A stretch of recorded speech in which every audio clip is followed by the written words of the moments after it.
কলকাতার ব্রিগেড ময়দানে আগামী 7 ডিসেম্বর সনাতন সংস্কৃতি সংসদের উদ্যোগে 5 লক্ষ কণ্ঠে গীতা পাঠ অনুষ্ঠিত হতে চলেছে জানিয়ে ইতিমধ্যে সাংবাদিক সম্মেলন করে জানানো হয়েছে।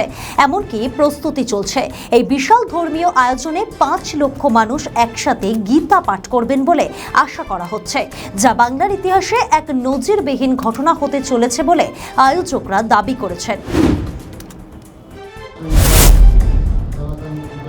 জগতান জগৎ, এই যে আমরা জানি ঈশ্বর সর্বত্র বিরাজমান, এটা আমরা বিশ্বাস করি বলেই আমরা গাছকে পুজো করি, আমরা জলকে পুজো করি, আমরা বনের মা দুর্গা পুজোর সঙ্গে আমরা মা সরস্বতীর সঙ্গে হাঁসের পুজো করি, কার্তিকের সঙ্গে ময়ূরের পুজো করি, গণেশের সঙ্গে ইঁদুরের পুজো করি, লক্ষ্মীর সঙ্গে পেঁচা।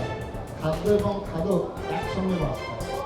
আমরা ছোট্টবেলা থেকেই আপনারাও জানেন, সবাই সাংবাদিক বন্ধুরা আছেন, এটা ভারতবর্ষ, যেটা কবিগুরু রবীন্দ্রনাথ বলেছেন, দিবে আর মিবে মিলাবে আর মিলিবে, যাবে না ফিরে এই ভারতের মহামানবের সামনে। এটা ভারতবর্ষ নানা ভাষা, নানা মত, নানা পরিধান, বিবিধের মাঝে দেখো মিলন মহান।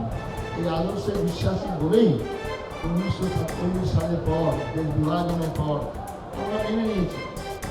এটা যারা আজকে মানতে পারছেন না, আপনারা সেটা ভালোভাবে জানেন, কিন্তু আমরা মেনে নিয়েছি। কেন? এটাই হচ্ছে মানুষের ধর্ম।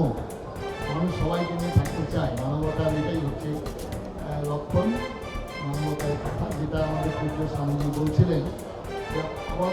কাল থেকে সনাতন ধর্মের মানুষ এই চিন্তাধারা নিয়ে আমাদের যে শাস্ত্রে আমরা পড়েছি, সর্বে শ্যাম মঙ্গলাম ধিয়া সর্বে সন্তু নিরাময়া, আমরা বলি অতীত পুরোকটিনান সপ্তদীপ বাসিনান মায়া দত্তে নতয়ন উপলক্ষয়ন।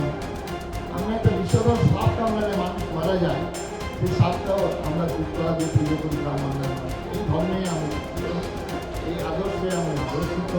তবে আমার সনাতন ধর্ম, আমি সনাতন ধর্মের মানুষ, আমার হিন্দু জাতি, আমার হিন্দু সমাজ যখন বিপন্ন হয়, হিন্দু সমাজ যখন ডাকে, আমি তাদের দৈনিক কাপড়টা আমার হিন্দু সমাজের দল, আমার আশ্রমে হিন্দু সমাজের দল। হিন্দু সমাজ যখন বিপন্ন হয়। আমাদের ভিডিও ভালো লাগলে লাইক ও শেয়ার করুন, কমেন্ট সেকশনে আপনাদের মতামত জানান। আরও ভিডিও পেতে আমাদের চ্যানেলটিকে সাবস্ক্রাইব করুন এবং প্রতি মুহূর্তে খবরের আপডেট পেতে প্রেস করুন বেল আইকন।